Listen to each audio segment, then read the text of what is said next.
Salibonani lonke elisilaleleyo lelisibukeleyo kundawana ezitshiyeneyo. Siyathokoza ukuhlangana namhlanje kusifundo salamhla esingaphansi kwesihloko esithi sona inyathela lokukholwa.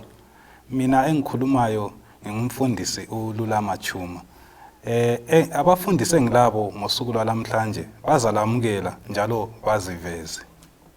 Salibonani balaleli, lani lonke lisibukeleyo kuzo zonke izindawo siyalamukela kulesi sifundo. Mina ngingumfundisi uThebe. Salibonani babukeli labalaleli endaweni ezitshiyeneyo, siyalamukela esifundweni sale iviki. Igama ngumfundisi ulungile SITSHA. Siyalamukela njalo kusona isifundo izihlobo lonke lisendaweni ezitshiyeneyo. Isigama ngumfundisi uIvan Siziba. Asithatheni leli thuba elifitshane ukuba nasikhuleke nini. Baba sezulwini siyabonga ngasona isifundo esiyakuthi singene phakathi kwaso, isifundo sokugcina sakuyona likota. Thinta ingqondo zethu lemkhumbulo yethu, usisize usiphathise ukuba nasizwe lokho silungiselele khona kusona isifundo. ngoJesu siyakhuleka, amen.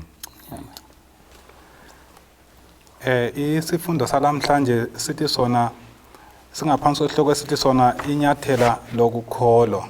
Inyathela lokukholwa.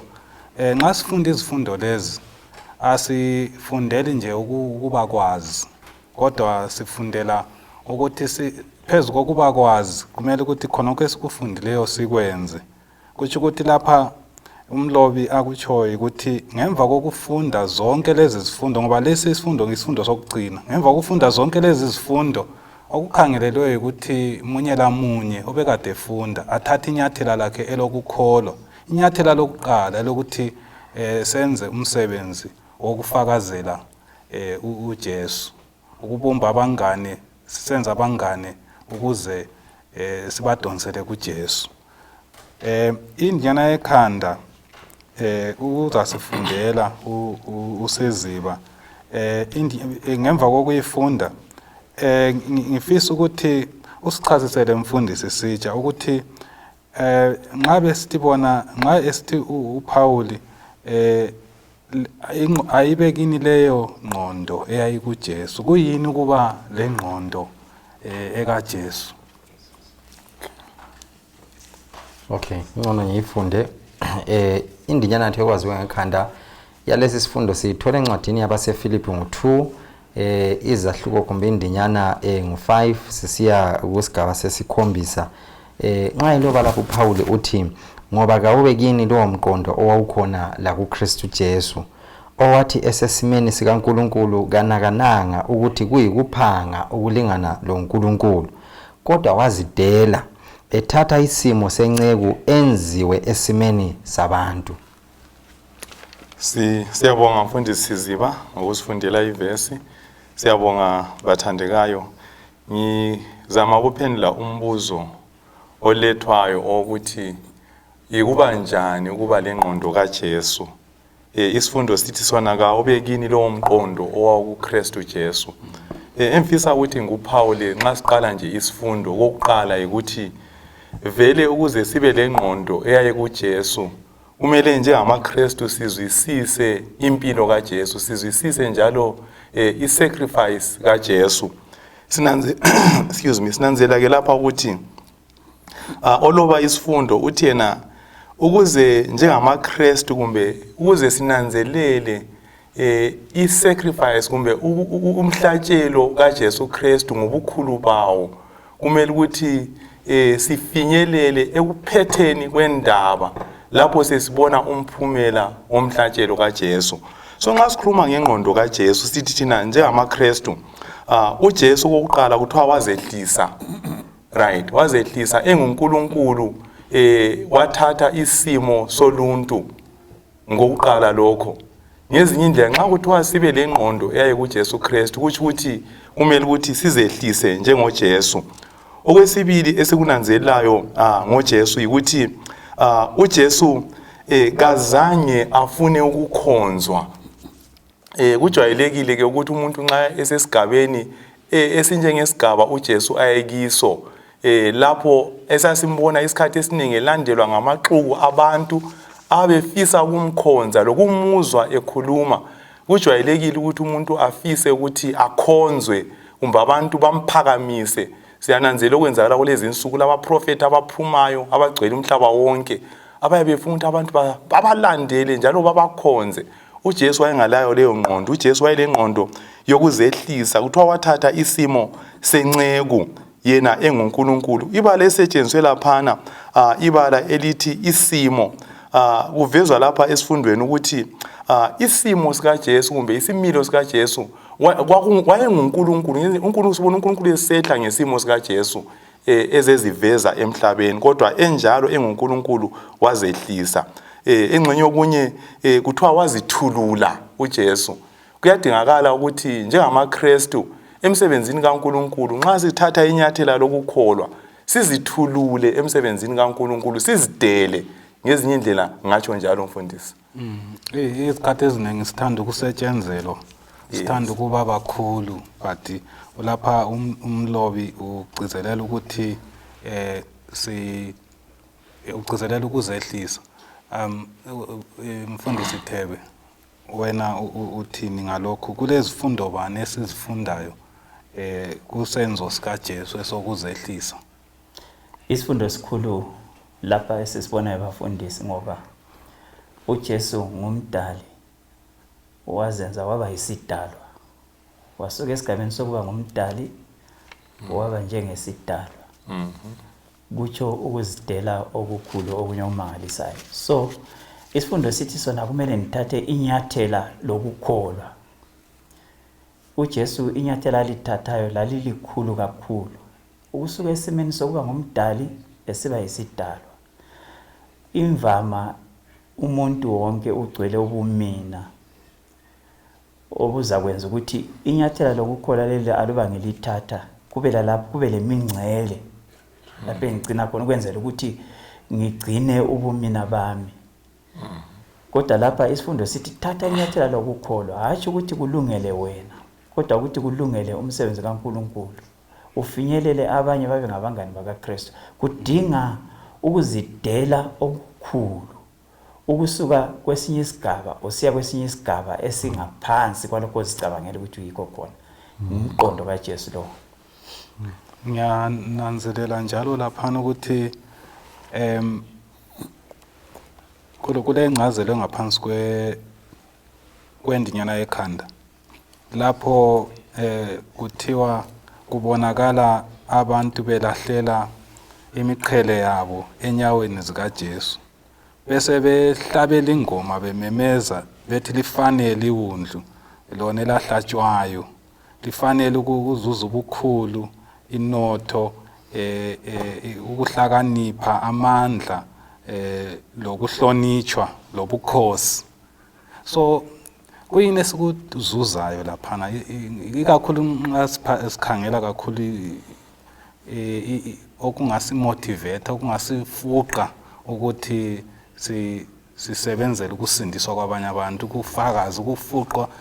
Kuyini esikutholayo laphana kuncazelo leyana la kuvesi yona leyana? Ivesi yangikhona ku-Revelation 5 ivesi ngu-11 lapho bethi lifanele iwundlu lona elahlatshwayo. Siyabonga mfundisi. Ngithathe kusengumcabango lapha umqondo ngizawuhlanganisa la khona kokuthintayo ukubana uKristu uJesu uchiya inkazimulo yezulu. Singananzela iBhayibheli lezinye ingwalo zomoya wesiprofeti ziyasilabilisa mbijana nje ngobuhle lokubana izulu liyisimanga esinganani. Siphosa singathi siyadobha mbijana ukuthi lihlo kunganani, njengalokho ilizwi lesithi ukubana ilihlo alikubonanga, indlebe ayikuzwanga, akukafiki kakhulu engqondweni zethu ukubana uNkulunkulu asilungiselele khona kunjani. Ngase ngifikela ngicabanga ukuthi umuntu omkhulu Juma, nxa singathi ngumuntu omkhulu, ube umuntu omkhulu, umuntu omkhulu ubukhulu angithi ubukhulu bomzimba, ngithi ubukhulu kumbe ukuthi umkhulu esigabeni kumbe umkhulu elizweni, uyananzelela ukuthi lapha hamba khona konke khona kuyana ubukhulu bakhe, isithunzi sakhe lapha hamba khona uyabe efisa ukuthi aphathwe ngendlela enjalo la nxa efika emakhaya uyafisa ukuthi ingxenye kungaphumi isiqobana udonkana isitulo kodwa kuphuma isofa kuphuma isitulo esizwa ngezindlela ufuna ukuhamba lobukhulu bono beyana lapha khona kodwa nanzela uJesu la uchiya konke ungacabanga ukuthi ngumnikazi wakho konke ngumdali wezulu lomhlaba azithulule ibale lesetshenzisweyo adele konke achiye konke totally abuya zohlala phakathi kwabantu odakene eminyameni nalo nje alibale ngakho konke achiye udumo lwezingilosi achiye konke azalele esibayeni kwamanye amalanga lambe kwamanye amalanga aswela amanzi ngitsho lezembatho izigqoko wayengelazo izigqoko ingxenye esilazo ukuthi umuntu uyavula iwardrobe amasudu alayinile aqamelene lezitulo lezicathulo zigcwele engela lutho kwachiya konke into zonke lezi abe sesithi lapho lobayo intengo yokusindiswa kwethu asisoze sizwisise kakhulu lapha kodwa mzukwana siyasindiswa singene ngamasango sesisekhaya ezulwini yikho imqhele eminingi chuma ezaphoselwa phansi sesinanzelela lokho izulu elisenzele khona ukuthi kathi uNkulunkulu isacrifice engaka ayithathayo on our behalf imangaliso kunganani lapha soze sikuzwisise kodwa mzukwana siyasindiswa balenhlanhla bazangena baza kuzwisisa lokho izulu elikwenzileyo kodwa nxa ngingaphonga ukuzwisisa khonokho kungilingeneyo lapha ukuthi uJesu wenzani esenzela mina kulani lokuhamba kwami ngisiyafakazela uJesu. In fact mfundisi khona lapho inanzela ukuthi oloba isifundo lapha uthi yena uveza umqondo othona ukuzidela konke esingakucabanga lapha emhlabeni lokuzinikela konke esingakucabanga kasingeke sikulinganise lesilinganiso sesalokhu esisakuzuza emveni kokubana uhambo kumbe inkambo yokusindiswa kwethu sifike ekugcineni kwayo. Ngezinye indlela akula sacrifice ngisho njalo engedlula isacrifice eyenziwa nguJesu. Khona lokho kumele ukuthi kungimotivate, kumele ukuthi kunginike intshukuntshu lamandla ukuthi ngisebenzele abanye abantu labo babe lenkambo yokusindiswa khona lokhu engikutholileyo. Kumbukeleke lapho napho chuma nxa indlu sivalwa shuka abekhansili sebezovala indlu ubuye ufike ungibhadalela imali ukuthi hayi bangavali lamanzi lakho konke ukuvulwe awusesala ngikhaya sesichelesile labantwana indlu ayisavalwa ngamagetsi asavalwa ngamanzi asavalwa nxa kusasa ngingathi ukuthi kusasa ngingavuka ngijibile kansithi hey uchuma limbone njalo mani umuntu lo uyaziphakamisa uqeda ukumbhadalela ukuvula kwendlu nxa ngingababaza lokho ngenzele khona ukuthi indlu ingavala lamanzi angapho kanganani lo mfeleyo. Even ngambona abanye abazali bethengelwa izimota bethengela ukudla bethengela izindlu thola umzali wayekade edubeka efundisa abantwana esehlezi kuhle uzwa abantwana besithi okungogo lokho kwadubeka lathi sikhula so abantwana out of uthando lokubonga bayakwenza lokhana not ngenxa yokuzifuqa but kulokunye kubafuqayo ngaphakathi ukuthi ukuthi lakithi ukufakazela uJesu kumele kuvele emqondweni lwano obonayo ukuthi uJesu wenza umhlatshelo omkhulu njalo kulokubonga phakathi. Nginanzelela futhi lokuthi kulabanye uJesu ake ababiza abafundi bakhe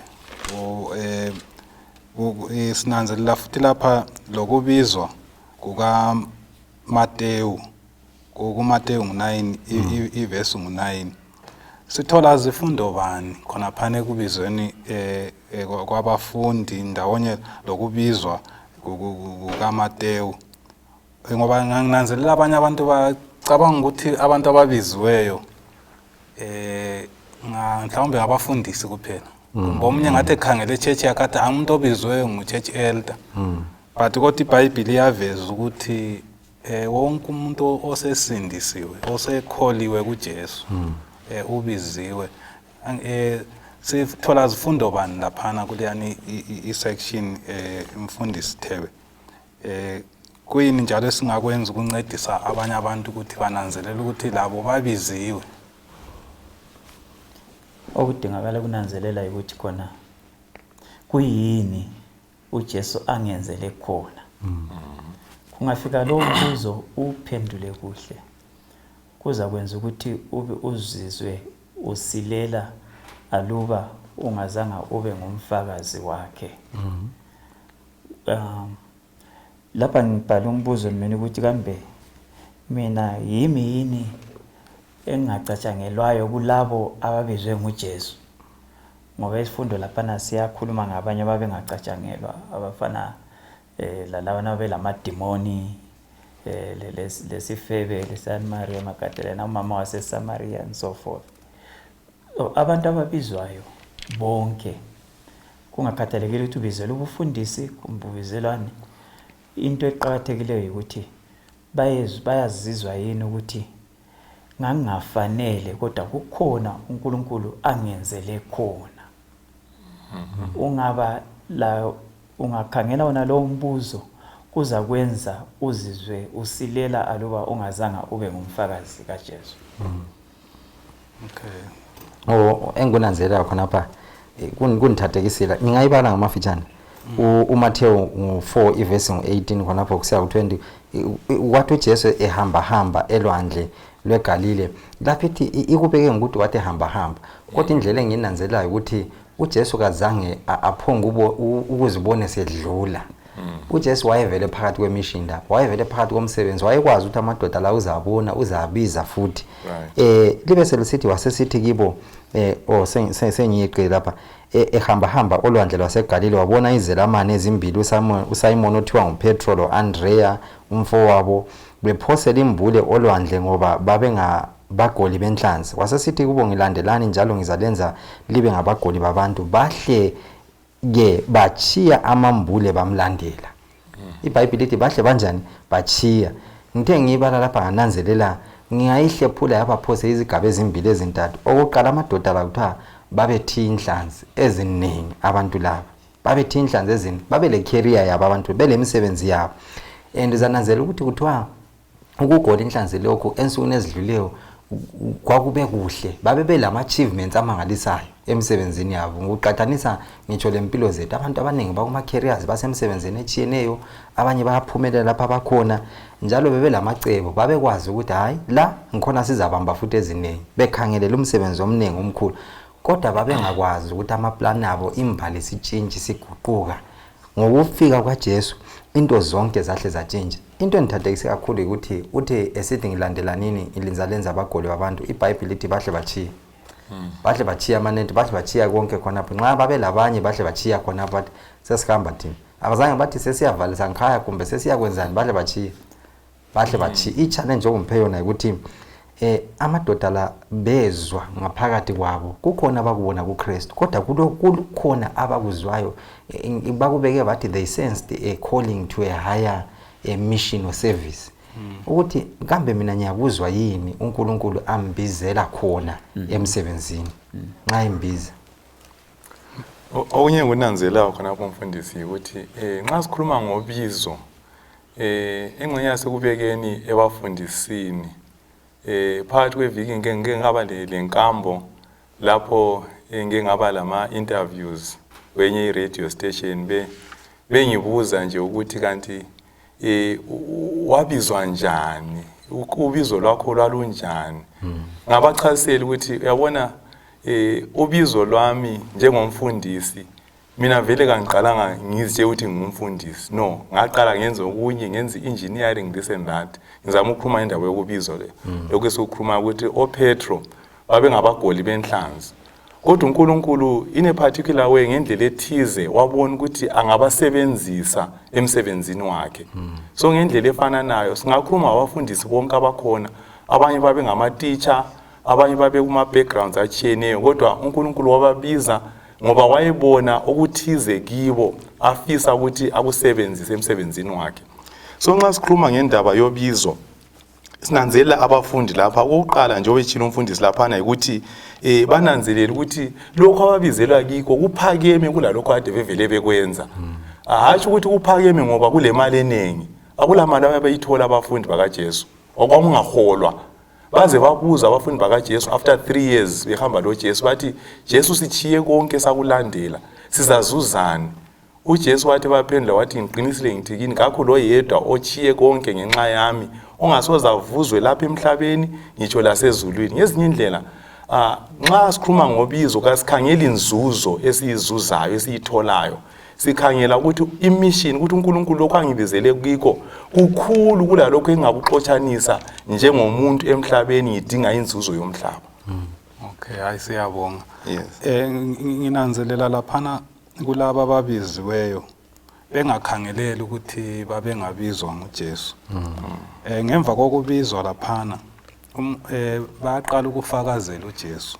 NjengoPaul simbone efakazela uJesu. Abantu laba kabadinwa. Kusuka kuthini kade kwabanye ukuthi uthola sebezihlalele nje ekukhonzeni sebengasela ndaba lokufakazela uJesu. Intshukuntshu leyani yabiqedwe kuyini? Singabancedisa njani abantu mhlawumbe abazalwane ebandleni leadership ngabancedisa njani ukuthi intshukuntshu leyani ihlale ikhona iqedwa yini? Njalo singabancedisa njani ukuthi intshukuntshu leyi ihlale ikhona? Mfundisi Thebe. Khonapha lokho ngilombuzo nalawayana. Uyawazi ukuthi okunye ukwenza ukuthi engxenye kube lokudondathize. Ukuthi nxa ngiyabe ngizitshela ukuthi khona mina engangifanele ukuthi ngibizwe. Anjabona ukuthi iyabe ngasekho ingqondo kaKristu.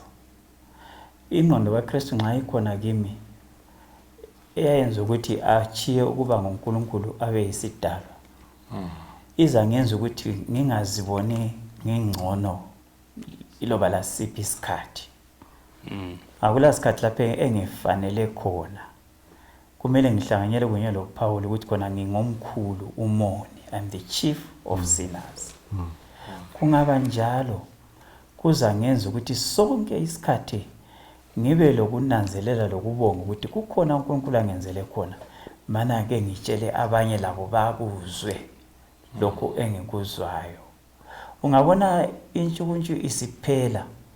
Kwesinye isikhathi kuyabe sokungene ubumina. Bokuzitshela ukuthi hayi sengifanele. Sokwanele nganele. Ngifanele. Bese kusithi kancane kancane amandla abe lokho ephela ngoba sengizitshelile ukuthi sokwanele kimi. Sengi-right kwelabantu abatsha. Intshukuntshu izaphela sibili ngoba ngiyabe ngingasela bufakazi ukuthi kukhona okwenzakeleyo kimi. Emuntwini wonke obiziweyo kukhona okuthize okufuqayo phakathi. Ungabona ungasakuzwa sukhohliwe ukuthi kuyini owakwenzelwayo. Ukhohliwe ukuthi uvela ngaphi. Ukuthi uJesu ukwenza lokunganani. Ngiyabonga mfundisi. Okunye sikunanzelela lapha ukuthi uJesu abantu ababizayo ubiza abantu ade bengacatshangela ukuthi bangabizwa. Abangafundanga. Yeah, abangafundanga. Esikhathi ngicabangela ukuthi ingxenye uJesu wayafika bize abafundisi bonke labana biza inkalakada zonke zeSanhedrin bonke inkalakada leziyana. Ama-theologians. Kodwa nxa sibona la uJesu nango lapho ubiza la amadoda ayelamadimoni abiza umama weSamaria, abize lo mama wayengaziphathanga, abiza ama-tax collector Matewu, abiza abagoli benhlanzi, ubiza abantu esigabeni vele ababengakhangelelwanga. Abantu laba ngendlela ababebizwe ngayo bethuka labo ukuthi kathi uJesu angasibiza. Actually ungabala ngoMathewu, ithi uMathewu wethuka wamangala uMathewu ukuthi kathi uJesu uboneni kimi ukuthi azangibize. Ngenxa ukuthi abantu laba babekhangelela phansi kakhulu uMathewu kwamethusa ukuthi uJesu azambize. Enkhona kukhanya ukuthi abizwe ezondwa ekhangelelwa phansi isociety njenge-tax collector kwamenzela something. Khona kumfundisi uTheba kutsho ukuthi abizwe ungavela uzwisisisa ukuthi uNkulunkulu ukwenzeleni kuyatshintsha ingqondo yonke, kuyaguqula umqondo wonke, utshintshe ngitsho lendlela engenza ngayo. Uthando luyahlakulelwa Juma. Ngeke ngitsho luyahlakulelwa sibili whether kuphakathi kwejaha lentombi kumbe kuphakathi kwamama lo baba abathetheneyo lungekele ukuthi luhlakulele luyacitsha. Kuyafanana lesikhuni, ungasikhipha eziko phakathi kwezinye izikhuni sibe sodwa siyacitsha isikhuni. Laba bantu ungabakhangela bonke abazange bami ngokusebenza. Khangela ngitsho even uPaul ekugcineni kwempilo yakhe eseRome sehleze endlini, eserenta indlu ehlezi for 2 years ehleze endlini. uPaul abantu babelokhe bemlanda endlini kamanga ukufakaza. Ungavela ume ukhohle ukuthi uJesu kwenzeleni. Ume uthi hayi mina ngibona ngathi sokwenele. kuyaphola mbijana kuphole ugcine ungasenandaba lo uNkulunkulu ugcine kungathi hayi usesebenza labantu abazihluphayo ukuthi ivangeli ihambe. Kuqakathekile ukuthi uqhubeke ngothando lwakuqala.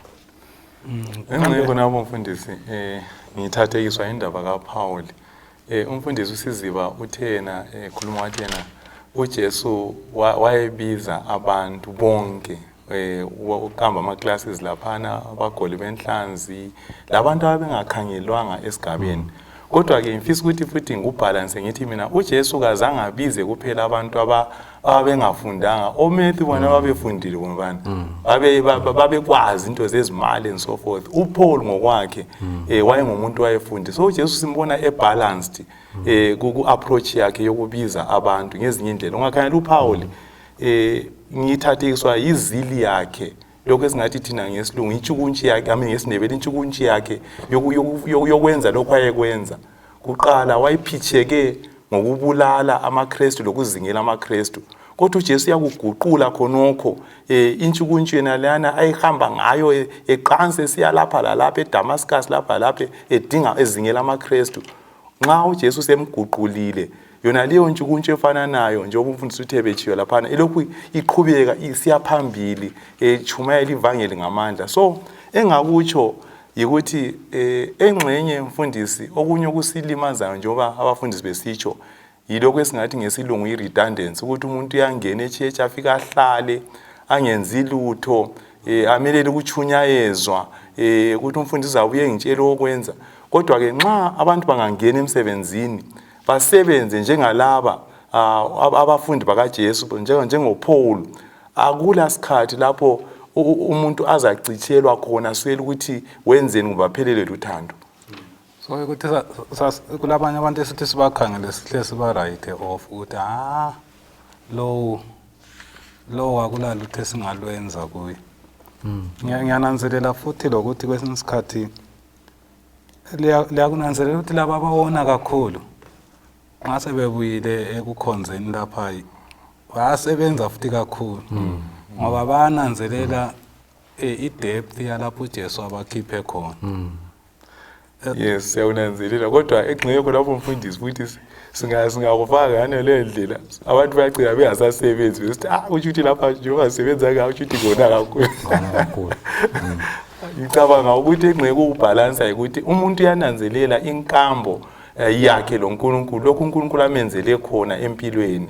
Khonokho kuyamenza ukuthi akhuthale ngamandla. Singakhuluma ngabo Mary, sikhulume ngamademoni yakhe sona lawana amadoda lana akhitshwa amademoni.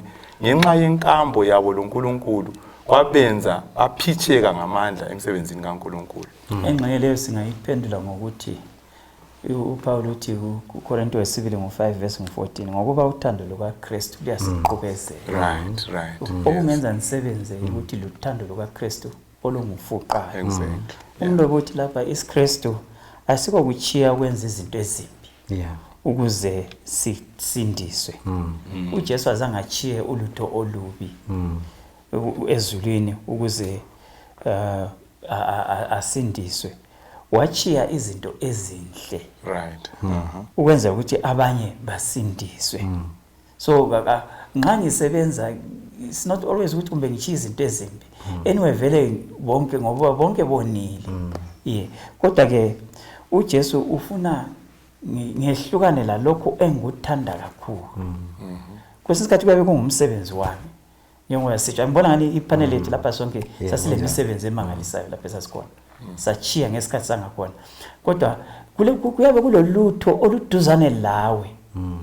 Olungavimbela ukuthi khona ube isitsha uNkulunkulu angasisebenzisa. Lona lolo lutho ungehlukana lalo. Uba isisebenzi esifaneleyo kuNkulunkulu. Mina angiboni ukuthi ukhona ofaneleyo ukuthi lo nguye kwakumele ibizwe. Babula ngitsho lo yedwa. Ngoba bonke bonile. Even anjho sikhuluma lapha besifaka ama classes athi ungakhangela ubiza abangafundanga, ungakhangela ubiza abayanga. Kodwa bakhona futhi abangacatshangelwayo abafundileyo. Ababizwayo. Right.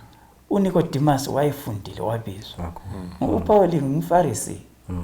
manje uyazivisa uyaziqamba njalo umfarisi wamafarisi wabizwa into enkulu ukuthi kuyini okwakuduzane laye okwakumele ehlukane lakho ukuze abe yisisebenzi sikaNkulunkulu. Lami ngilakho lawe ulakho, ehlukana lakho nalokho ungehlukana lakho awusoze uphole, uzakwala ufulo umfutho ukuthi uhambe uyekhulumela uNkulunkulu ngoba kukhona akwenzileyo empilweni yakho.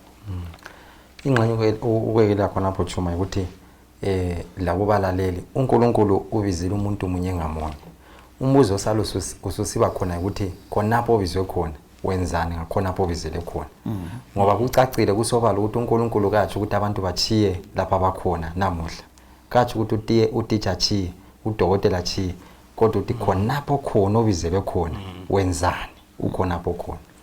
Ukuthi umudokotela uyafinyelela abanye udokotela, umbalisi uyafinyelela abanye ababalisi ngoba sisebandleni phakathi kweviki sisebenza endaweni eziningi ezithiyene. Lapho esikhona kulabantu okumele sibafinyelele, especially even ngesikhathi sona esesinjengawo isikhathi secorona virus. Abantu bengahlangani kakhulu kodwa phakathi kweviki ukubusiness yakho kulabantu ohlangana nabo, kulabantu ohlangana labo emsebenzini, so kuthi ukuthi bona abohlangana labo kumele ukuthi kubonakala ukuthi wenza olunye ulutho. Besikhuluma ngentshukuntshu le ukuthi kati iqedwa kuyini. Nginanzelela ukuthi kwesinye isikhathi ungama ukuhlangana labantu abadinga usindiso ume ukubasebenzela uyakhohlwa. But sonke isikhathi nxa uhlangana lo muntu ongabi mazi uJesu kumele ufakaze kuye, kuyakukhumbuza ukuthi mina ngivela le nxa kuyikuthi uJesu mina wangenzela lokhu lawe engakwenzela khonokho. So kuhlala nje intshukuntshu leyana iphila ngaphakathi kwami. Sinanzelela laphana uPetro ephika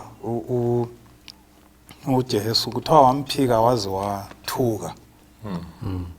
Ngemva kwalokho sibona laphana kuMakho 16 verse 7 lapho athi nahambe etshela abafundi lo Petro. Nxa kuyikuthi uPetro wayengasomunye wabafundi, kungani uJesu sithena hamba etshela abafundi lo Petro. Sibone futhi lapha esifundweni uJesu kathathu esithi yena Petro uyangithanda nahambe efida izimvu zami. Sifundani ngothando lukaJesu kundlela uJesu aphatha ngayo uPetro ngemva kokuthi uPetro esewone kangaka. Maybe mfundisi kulesi sigaba mina engikufundayo ukuthi uNkulunkulu wama second chances. uNkulunkulu opha abantu ithuba lesibili. Xa singananzelela uPetro ngesilungu singathi thina he had failed uJesu dismally. Wamehlulekisa uJesu ngokumphika amenzayo. Likhumbula ukuthi wayethembisile ukuthi kasoze amphike, waze wafunga. Kodwa simthola emphika kuze kube kathathu. Kube kanti uJesu uyamlandela. Ungafunda uJohn chapter 21 lapha siya from verse 15 to 19. Sithola uJesu exoxisana lo Petro emkhumbuza ngezinye indlela ngothando lwakhe ukuthi kamlahlanga ngalokho akwenzileyo ngale umphika wakhe. Umbuza kuze kube kathathu okuhambelana lokuphika lokhana kathathu akwenzayo.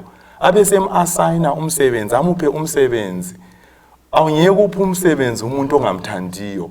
Awungeke uasayine iresponsibility umuntu ongelandaba laye. Ngezinye indlela khona uJesu ayekwenza ukuasayina uPetro iresponsibility. Kwakutshengisela ukuthi uJesu usesekhona uPetro enhlizweni yakhe. Lalokho okhulumileyo ukuthi uJesu uthi yena kubafundi bakhe lo Petro laye nxa etshela umama lawo ukuthi litshela abafundi bami lo Petro laye abe khona. Ekucineni kwakho konke sibe sinanzela futhi ukuthi ngenxa yesenzo sika Petro kumbe sika Jesu sokusondeza uPetro eduzane, simthola uPetro laye esiba sesigabeni sokuzimisela ukuthi aze afe njengendlela uJesu afa ngayo. Sananzela ukuthi phakathi kwabafundi bakaJesu bonke uPetro nguye wakhetha ukuthi abethelwe abethelwe esiphambanweni futhi abethelwe upside down. So simthola eseduzane kangaka lenhliziyo kaJesu laye ezwisisa ukuthi uJesu kamlahlanga. So esingakutsho kulesi sifundo ngamafitshane mfundisi ukuthi kawukhathalekile ukuthi ngihlamuke kangakanani kuNkulunkulu. uNkulunkulu still uyangipha ithuba nxa ngivuma uyangipha ithuba lokuphenduka ngakuye. Kuyenzakala ukuthi umuntu osemazi uJesu ahlamuke. Akukhathaleki ukuthi uhlamuka okunganani. Kumele asetshenziswe. Kuyenzakala ukuthi siphakathi kwebandla sibona abanye abantu abaphandle kwebandla njengabantu abahlamuke kakhulu ukuthi abangeke bafinyeleleke. So but uthando lukaJesu luthando lufinyelelayo lungagive up ebantwini. Uthebu ufuna ukuthi something. Ayibona nisokuqedile nje. Kumele siphathane kuhle njengezihambi eziya ekhaya ezulwini. Kwesinye isikhathi kasila kubekezela nxa umunye eseba lamaphutha. Sihlo simahlulele sisesula ibizo lakhe encwadini yokuphila singayiphathanga ezandleni. uJesu khangela ukuthi udila njani lo Petro. Uyambekezelela eze emnike ithuba elinye. Kodwa engikuthandayo ukuthi khona uPetro esephiwe ithuba uJesu uyamambulela ukuthi wawuzigqokisa kodwa uzagqokiswa. uJesu uzama ukumtshengisela ukuthi khona Petro nxa uzananzelela lokho engikwenzele khona lawe uzazidela ngendlela engazidela ngayo. And uyamtshela ngendlela aza kufa ngayo. Kwakuyi challenge ukuthi waphiwa ithuba lokukhetha. He was given a choice. uPetro wakhetha ukuthi ngizayihamba leyo ndlela.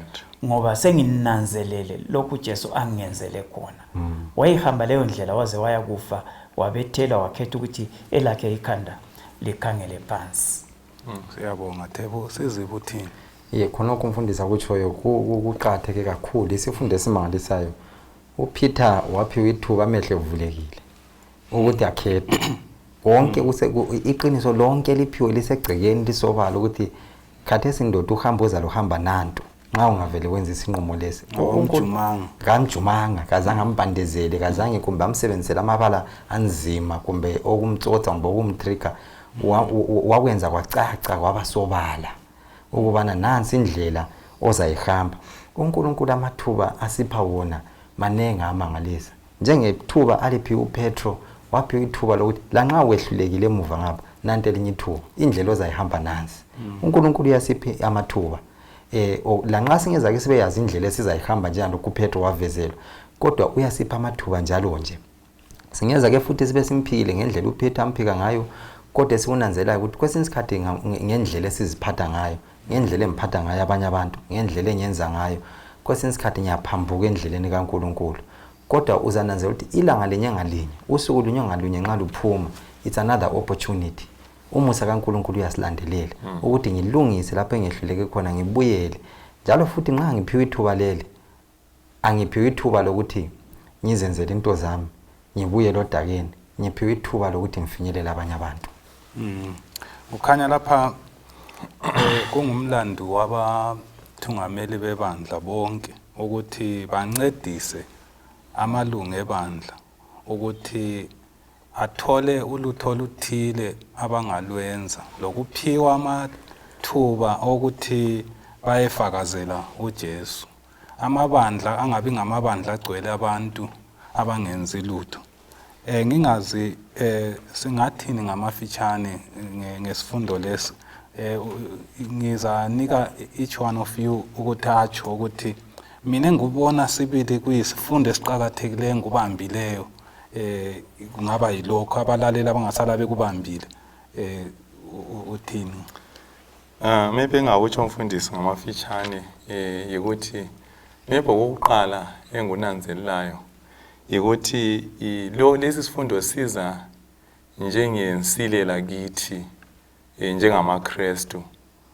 Omunye umuntu owayexoxa kumbe wayechumayela uyalandisa nje abe sefika esigabeni lapha abuza khona akhulume ngokuthi uPaul uza nxa esenika itestimony yakhe sesezulwini uzakuthi ngachaywa ngaphose ngaze ngaphose ngafa akhulume ngabo Daniel, uDaniel emgodini wezingonyama, akhulume ngabo Shadrach, Meshach, Abednego, sebenika ama testimonies akhe abo, abesebuza ukuthi manje wena uzanika ubufakazi, uzakuthi kwaba njani kuwe ngenkambo yakho lo uNkulunkulu yokukholwa.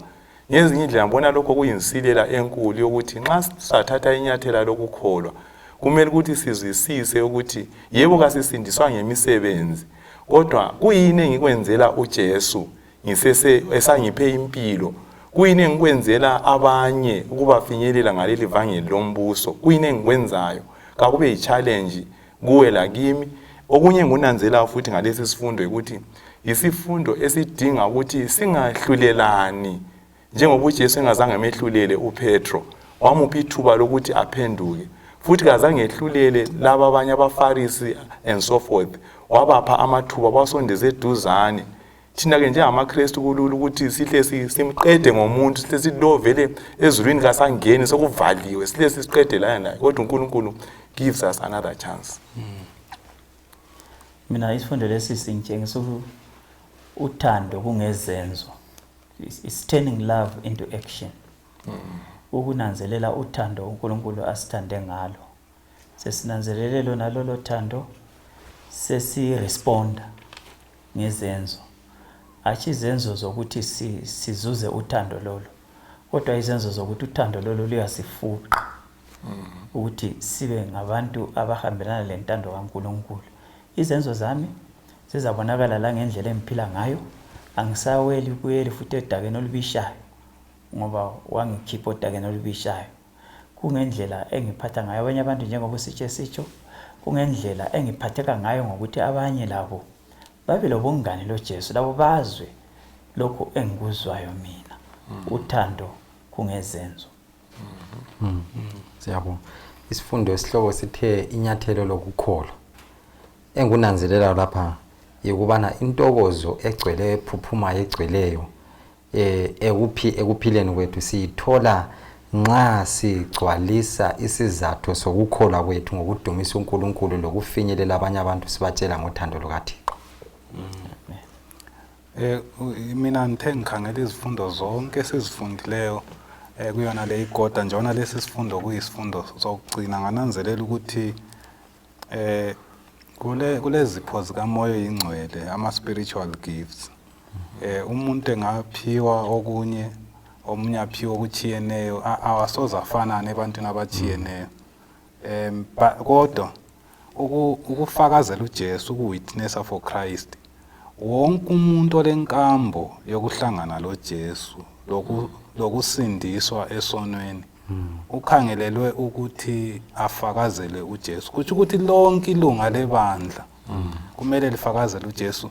Angazi ukuthi nxa usizwa kungatsho ukuthi ufakazele uJesu, kuthi ukuthi phela leyo nkambo awulayo yokuhlangana loJesu. But nxa ube lenkambo yokuhlangana loJesu, wabona uJesu lokho akwenzele khona, out of a grateful heart kuzakwenza ukuthi kuzakufuqa ukuthi ufakazele uJesu. Kuthi ukuthi njengesihloko sethu sisitsho ukuthi inyathela lokukholwa kumele uthathe inyathela lokuqala elokuthi usebenzele uJesu. So kasifundanga lezi sifundo siphonga ufunda nje kuphela, kodwa sifundela ukuthi sithathe inyathela elokufakazela uJesu. So inkosi engani ingabusisa ukufunda kwethu ngosuku lamhlanje. Sicela umfundisi uThebe asikhuleke. Lasikhulekene. Siyabonga baba wethu osithandayo osezulwini. Sibe lekota elihle usifundisa, usiqumbaqumba njalo ukuba sibe izisebenzi kunye lawe. Ungavumi uba nezifundo lezi zedlule singazanga siguqule uthando kube izenzo, sibonakale singxenye yezisebenzi ensimini yakho. Busisa ibandla lakho, busise izisebenzi, busisa abadala labancane, sonke sibe nyandanye, sibe lengqondo kaKristu yokuzehlisa lokubamba okulokuzidela okukhosta izimpilo zethu ukuze umbuso wakho uphumelele. Ekugcineni sesiqokise imiqhele, sizananzelela ukubana ayisifanelanga ngoba siyabe sesilengqondo kaKristu epheleleyo sizayiphosela ezinyaweni zakhe sitsho ukubana lifanele iwundlu elahlatshwayo. Kakube ingqondo yethu leyo eza kusiqhuba imihla yonke yokuphila kwethu. NgoJesu siyakukhuleka sikubonga. Amen. Amen.